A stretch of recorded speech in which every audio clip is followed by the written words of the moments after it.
Estamos começando mais um Literamake e o livro escolhido dessa vez é Torturado, de Itamar Vieira Júnior. É um livro considerado um clássico contemporâneo, vocês já vão entender por quê.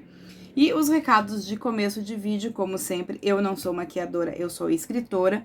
Este projeto é uma divulgação da nossa literatura e eventualmente de literatura de outros países também, através da maquiagem. Então a maquiagem é feita inspirada na capa do livro. Todo o trabalho aqui é voluntário, não tenho monetização dos meus vídeos, então quem quiser contribuir com o canal é bibliofilia.cotidiana@gmail.com, qualquer valor ajuda, para quem não recebe nada, qualquer valor ajuda. Este é o Pix, e vamos começar então.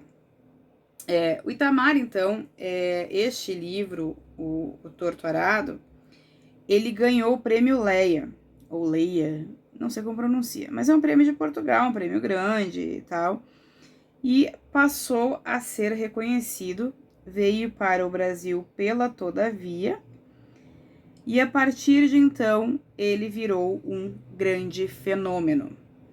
Uma coisa que é interessante mencionar é que o Itamar teve um alcance, está tendo um alcance que, honestamente, meu povo, não é uma coisa que a gente vê todo dia na literatura brasileira. Com frequência ele posta nas redes dele as capas do livro nas suas traduções em outros países. Até hoje, isso eu já disse pra ele, inclusive a minha favorita é a italiana. Achei tão lindo.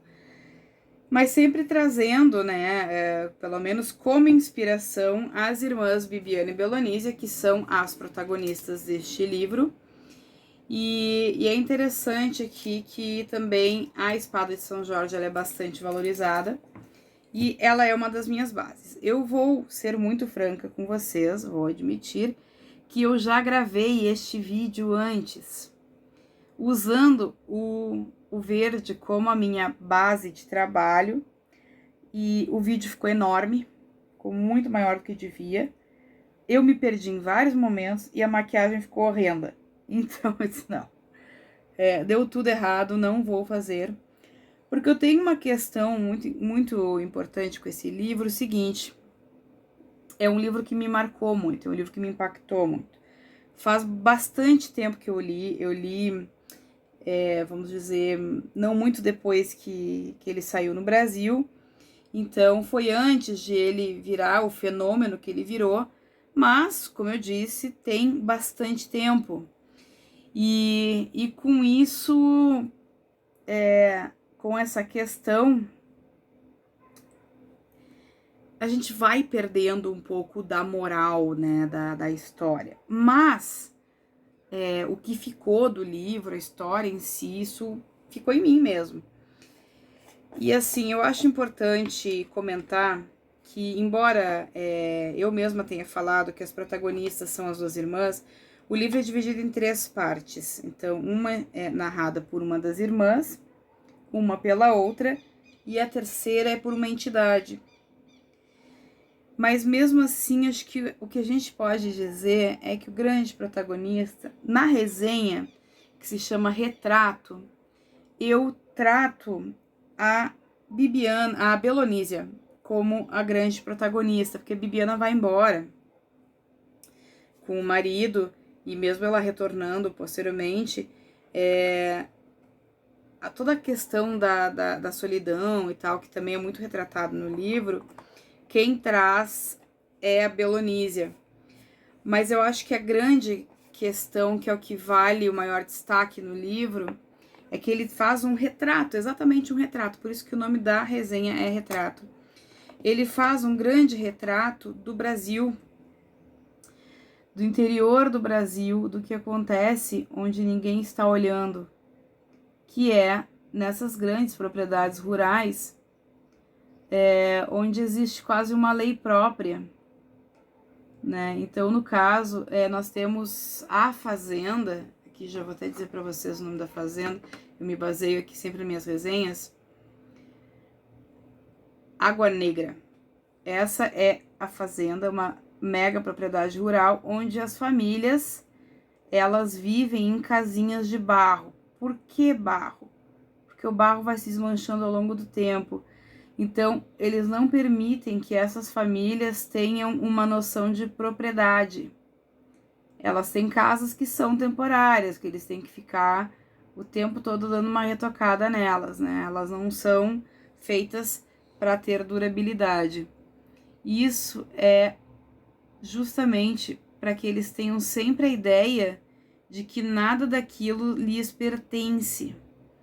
E essa noção do não pertencimento, da não posse, ela é muito importante nessa aura de um trabalho análogo à escravidão, porque no momento em que tudo aquilo que tu faz uso, onde tu reside, onde tu constrói tua vida, não é teu, não importa o quanto tu trabalhe, não importa o quanto tu esteja se esforçando por aquele pedaço de terra, ele não é teu. E retirar do ser humano qualquer noção de propriedade, de posse, de ele poder ter algo, é importante para manter um sistema de servidão. Por isso que eu digo que o grande protagonista do livro é o trabalho escravo. O Itamar, ele não traz nesses termos, tá? Ele não escancara desse jeito, mas ele escancara bastante na questão dessas pessoas terem esse sistema de trabalho onde 1/3 do que elas produzem no espaço ao redor da propriedade que elas ocupam não é delas, não pertence a elas. E para eles, este não pertencer a elas, não ser delas, essa propriedade, é muito importante para a manutenção desse sistema opressor. É esse o cenário, o grande cenário que o livro traz, tá? É importante que a gente destaque isso, que é uma parte bem relevante de compreender a dinâmica da história, que é justamente eles serem mecanismos de um sistema que existe no Brasil desde sempre e que nunca foi efetivamente abolido. E isso faz um reflexo com o que a gente está vivendo hoje, de descobrir trabalhadores que vivem essa realidade análoga à escravidão no século XXI. Que é o retrato que o Itamar traça nesse livro, tá? Isso está muito, muito claro ali. Mas trazendo para essa questão dessa realidade das irmãs, a Bibiana e a Belonísia, que são de fato quem conta a história, a Bibiana e a Belonísia, logo na primeira página, elas estão mexendo numa mala velha da avó delas e encontram uma faca. Essa faca vai ter uma importância ao longo da história e carregar em si alguns mistérios bem interessantes que movem um pouco com o misticismo religioso dessas pessoas, que eu acho isso bem importante ser destacado, porque a religiosidade delas é um fator crucial no andamento da história, tá? O que acontece? Essa faca acaba amputando a língua da Belonísia. Ela sofre essa amputação, então, da língua dela, e a Bibiana passa a ser a voz dela. Então, ela só se comunica através da Bibiana, mas elas são duas irmãs, e como duas irmãs, elas têm seus conflitos, tá? E por ter esses conflitos, tem momentos de ciúmes e tal, uma não conta com a outra o tempo todo. Eu acho que isso também é interessante de mostrar essa realidade que faz parte da vida das pessoas, de vida normal mesmo, né? De não perfeição, não buscar perfeição, porque elas são muito unidas, mas elas têm lá seus momentos. E tem então esse determinado momento em que a Bibiana vai embora. Ela casa e vai embora. E eu acho assim, o livro ele tem muitas camadas, porque a Belonísia também acaba se casando, mas ela faz um casamento muito terrível, que não é bom para ela. E é nesse momento que ela, né, tem esse poder do silêncio mesmo, que é uma coisa que tá bem marcada, desse silêncio dela, e ao mesmo tempo essa conexão que ela tem com outros elementos. Ela tem inclusive um momento, deixa eu ver aqui, pra eu não me perder, ela tem uma relação afetiva mesmo. Ele traz, assim, dá algumas ideias de que pode ser, mas é um afeto muito concreto que traz um pouco dessa coisa da perda que ela sofreu pela partida da irmã, né? Então ela tem esse afeto com a Maria Cabocla. E tem uma interpretação dúbia aí, que pode ser, né, tanto por um quanto por outro. A narração inicial é da Bibiana, que é a filha mais velha, os pais é o Salu, a Salu e o Zeca Chapéu Grande. Ele dá muito a entender que se trata de um pai de santo. Deixa eu ver aqui. A primeira parte é narrada pela Bibiana, a segunda, Belonísia, e a terceira é Santa Rita Pescadeira. E é interessante isso porque, assim, a Bibiana, ela é a voz, né? A Belonísia é a força. E a Santa Rita Pescadeira é a força da natureza. Então, ela traz a fé e ela acaba sendo uma mistura dessas duas, dessa dinâmica das duas irmãs que tem essa relação da força e da voz. Tem um determinado momento aqui que eu cito, deixa eu encontrar aqui. Elas são uma unidade, né? Unidade de voz, força e coragem. E também eu boto aqui que Bibiana é filha da terra. Ela representa a cheia. E ela vai embora com o rio, né? Ela parte. Enquanto a Belonísia é a seca, é a terra seca, que não é inundada, que é o silêncio. E é interessante ver o quanto isso é trabalhado na obra de uma maneira muito, muito bonita, muito terna, né? Dessas duas mulheres, dessas duas meninas, e que elas acabam em muitos momentos elas se convergem como uma coisa só, porque na verdade elas são uma coisa só ali nessa história.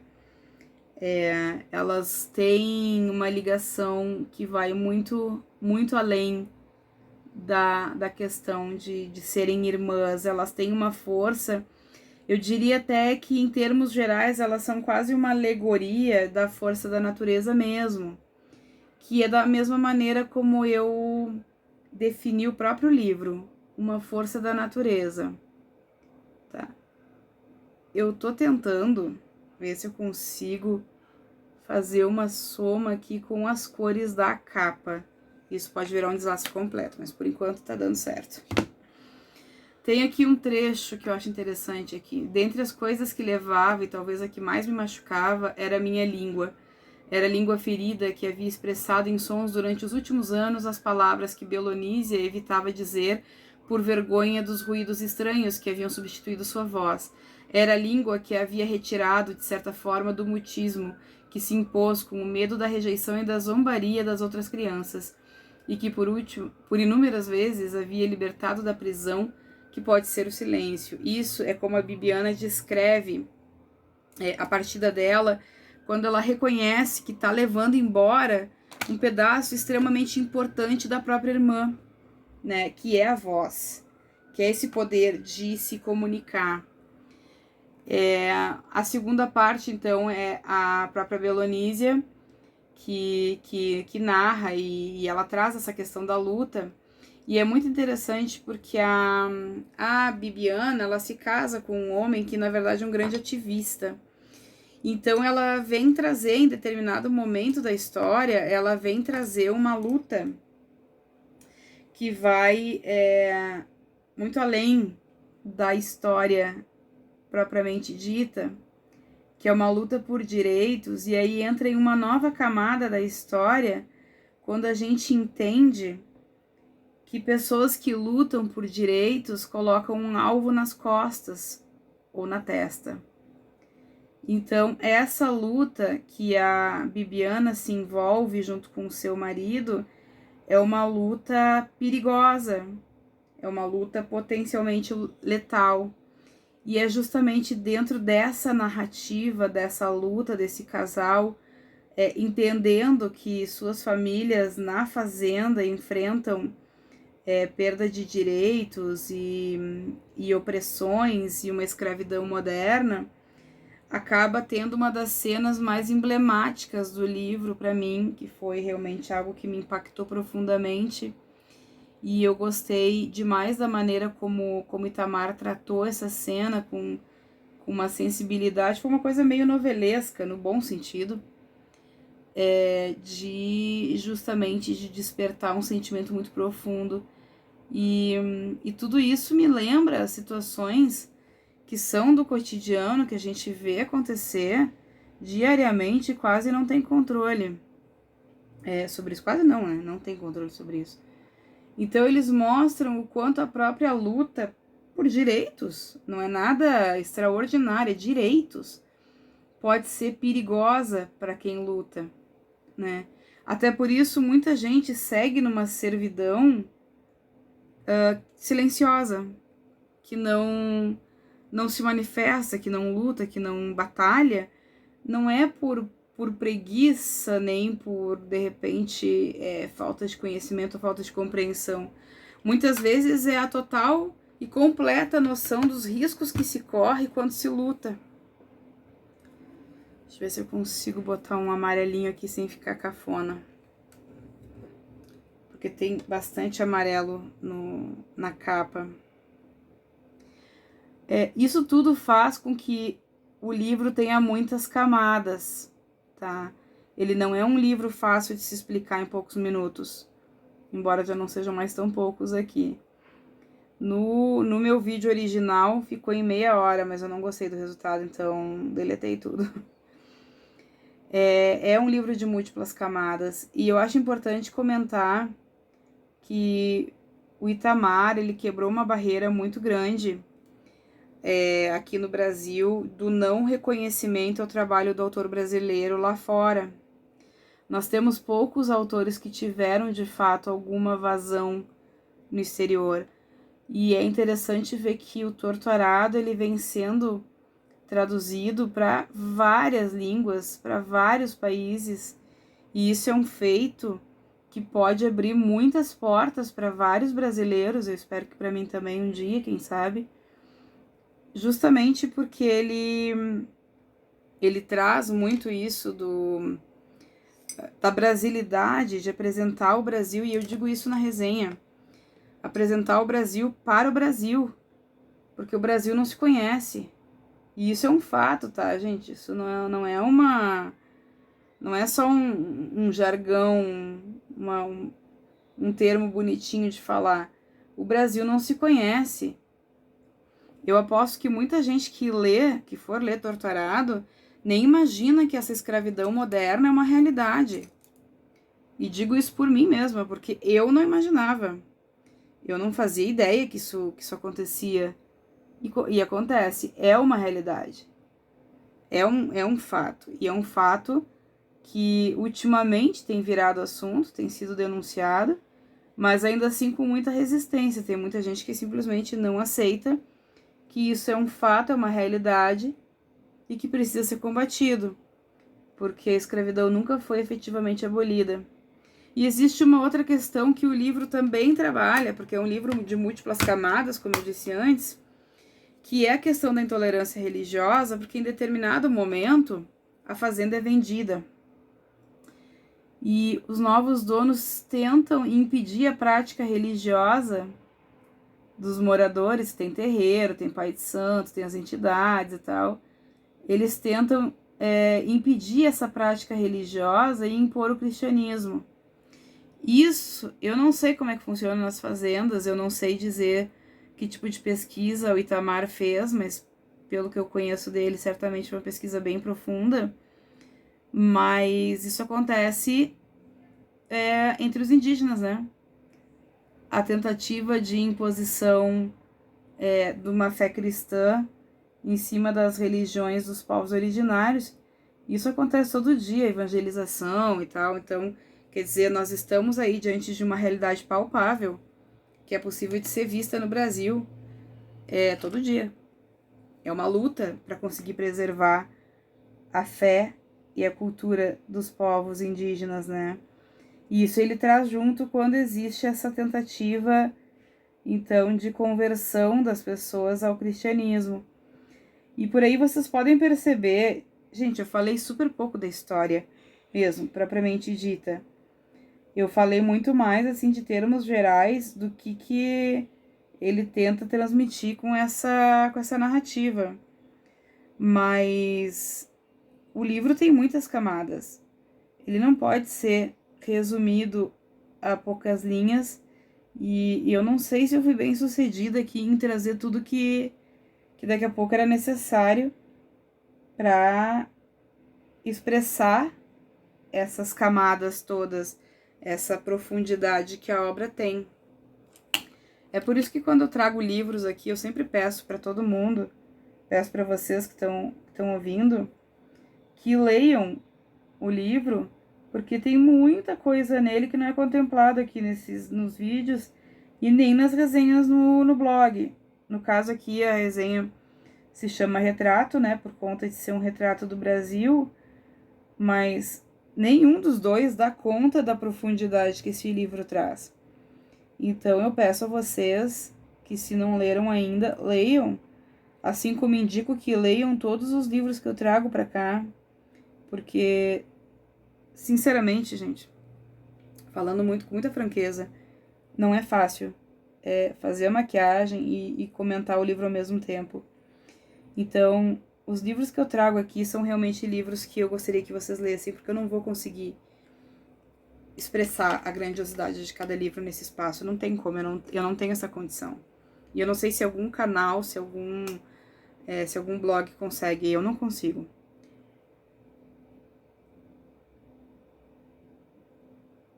Então, sempre tenha em mente que o que eu falo aqui é muito pouco. Até porque, por enquanto, todos os vídeos que eu gravei são de livros que eu já li há algum tempo. E por mais que eu leia minha resenha, né, releia ela e tal, alguns detalhes acabam se perdendo. Eu não consigo manter com total fidelidade os sentimentos que o livro me trouxe. Eu preciso realmente que vocês tenham a própria conclusão de vocês, tá? Bom, ficou pronto. Não sei se eu consegui atingir o objetivo de fazer. Eu tinha planejado um monte de coisa com as folhas, né? Com as patas São Jorge, mas enfim, acabou não rolando. Mas, então tá aqui o resultado. Eu foquei mais nos tons terrosos, até por a história se passar numa fazenda. E trabalhei o verde, não ficou tão evidente na câmera. Aqui no meu espelho fica um pouco mais claro. Esse é o resultado, torto arado, indico para vocês. Já tem novo livro do Itamar saindo por aí. Novamente, quem gosta do meu trabalho, quem apoia o meu trabalho, bibliofilia.cotidiana@gmail.com é meu Pix. Eu dependo de contribuições voluntárias, então fica aí para quem gosta, né, para quem pode dar uma ajuda. E nos vemos, então, no próximo vídeo. Tchau, tchau!